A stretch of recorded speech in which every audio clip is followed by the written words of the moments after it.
विशेषतः जिथे महाविकास आघाडीची सरशी होऊ शकते असे बूथ, असे विधानसभा क्षेत्र, असे लोकसभा मतदारसंघ, अशा ठिकाणी जास्तीत जास्त गोंधळ निर्माण होईल यंत्रणेत आणि मतदार कंटाळतील,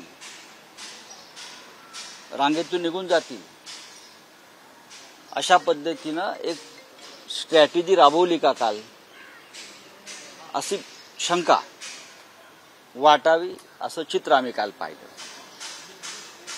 मला इथे प्रांतीय किंवा जातीयवाद करायचा नाही, पण जेथे जेथे शिवसेनेला भरघोस मतदान होऊ शकेल किंवा महाविकास आघाडीच्या उमेदवारांना भरघोस मतदान होऊ शकेल तेथेच अशा प्रकारे कासव गतीनं यंत्रणा चालवली. आणि भारतीय जनता पक्ष किंवा त्यांच्या इतर लोकांना जिथे मतदानाचा टक्का वाढू शकेल तिथे अत्यंत व्यवस्थित वेगात कोणत्याही तक्रारीशिवाय मतदान घडवण्यात आलं. ईव्हीएम हॅक करता आले नाहीत, आम्ही जागरूक होतो.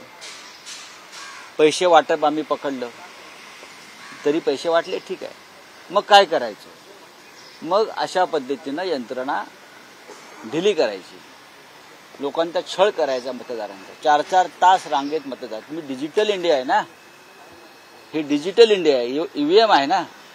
बॅलेट पेपर का ठीक, बॅलेट पेपरचं ठीक आहे. याचा अर्थ मोदींचं डिजिटल इंडिया सुद्धा फेल केलं, फेल करण्यात आलं. या पद्धतीनं निवडणुका जिंकण्यासाठी शेवटपर्यंत अशा पद्धतीनं प्रयत्न केला असला तरी मतदारांवर कोणताही परिणाम झाला नाही. आम्ही शेवटपर्यंत मतदारांना आवाहन केलं की आपण रांग सोडू नका, 100 मीटरच्या आत जाऊन मतदानाची तुम्ही यंत्रणेसमोर उभे राहा आणि मतदान करा. पहाट झाली तरी चालेल. त्याच्यामुळे अनेक ठिकाणी रात्री 11 पर्यंत मतदान करू शकले, पण अनेकांना मतदानाचा हक्क बजावता आला नाही. हे दुर्दैवानं या लोकशाहीमध्ये घडलं. काही मतदान केंद्रावर स्पष्ट गेटच लावून घेण्यात आले. आपण आवाहन केलं होतं, मात्र काही मतदान केंद्र असे होते जिथे 6 वाजता गेटच लावून घेतला नाही, टोकन दिलं नाही मतदारांचा. नाही, हा लोकशाहीचा आणि निवडणुकीचा अपमान आहे.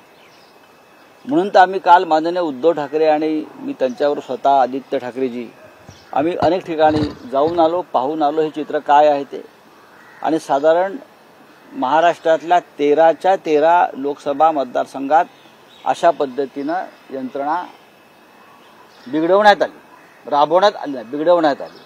कारण 13ही ठिकाणी भाजपचा आणि त्यांच्या मित्रपक्षांचा पराभव होणार ही खात्री असल्यामुळं हा एक शेवटचा खेळ आणि डाव टाकण्यात आला.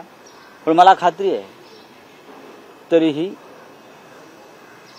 इंडिया जिंकणार. नाही, तुझं काय कृष्णा अर्धळ? नक्की चुनाव आयोग, निवडणूक आयोगाला आणि यंत्रणेला हाताशी घ्या. निवडणूक आयोग जरी स्वतःला स्वतंत्र वगैरे मानत असला तरी निवडणूक आयोगाची यंत्रणा ही सरकारीच असते, ती सरकारीच आहे ना. त्याच्यामुळे कशा प्रकारे काय करायचं आणि करप्ट करायची यंत्रणा, भ्रष्ट करायची यंत्रणा, याच्यामध्ये भारतीय जनता पक्ष, मिंदे गट हा माहीर आहे. अजित पवार माहीर आहेत. जे मतदारांना पैसे वाटू शकतात ती यंत्रणाही भ्रष्ट करू शकतात. सर, हिंदी में बताइए, कल तमाम ठाणे आणि कल्याणमध्ये सगळ्यात कमी मतदान झालेले, जेणेकरून तो शिवसेनेचा बालेकिल्ला हा सुद्धा एक डाव होता. अनेक ठिकाणी जिथे ठाणे आणि कल्याणमध्ये जिथे आमच्या मशालीच्या बाबतीमध्ये मोठ्या प्रमाणात मतदान होण्याची शक्यता होती, अर्थात ते झालंय, जे झालंय तिथे यंत्रणा अत्यंत बिघडवून ठेवण्यात आली. म्हणजे एका मतदाराला मतदान करण्यासाठी 9 ते 10 मिनिटं लागतात. हे आम्ही प्रथम पाहिलं. 10 मिनिटं. मुंबऱ्यातल्या एका मतदारसंघामध्ये एका तासामध्ये 11च मतदारांनी मतदान टाकलं. एका तासात 11 हे ठरवून आणि मतदान प्रक्रियेमध्ये हस्तक्षेप करण्याचं काम सातत्यानं भारतीय जनता पक्ष आणि मिंदे गटाचे लोक करत होते. ही त्यांच्या मनामध्ये भीती होती, हारण्याची भीती आहे, पराभवाची भीती आहे. ही आम्ही निवडणूक आयोगाच्या निदर्शनास ही बाब आणली. पत्रकार परिषद घेऊन लोकांचा संभ्रम निर्माण अजिबात संभ्रम निर्माण केला नाही. निवडणूक आयोग मतदारांना रोज 10 मेसेज पाठवते ना, मतदान करा मतदान करा. मग नेत्यांनी मतदारांना मतदान करा असं सांगणं हा संभ्रम निर्माण करण्याचा प्रयत्न असेल तर तुम्ही ज्यांचं नाव घेताय त्यांनी राज्यघटना, आचारसंहिता निवडणुकीची पुन्हा एकदा वाचली पाहिजे. सर हिंदी में बता कोणी करू द्या तक्रार. मोदी तक्रार करू शकतात आणि अमित शहा तक्रार करू शकतात.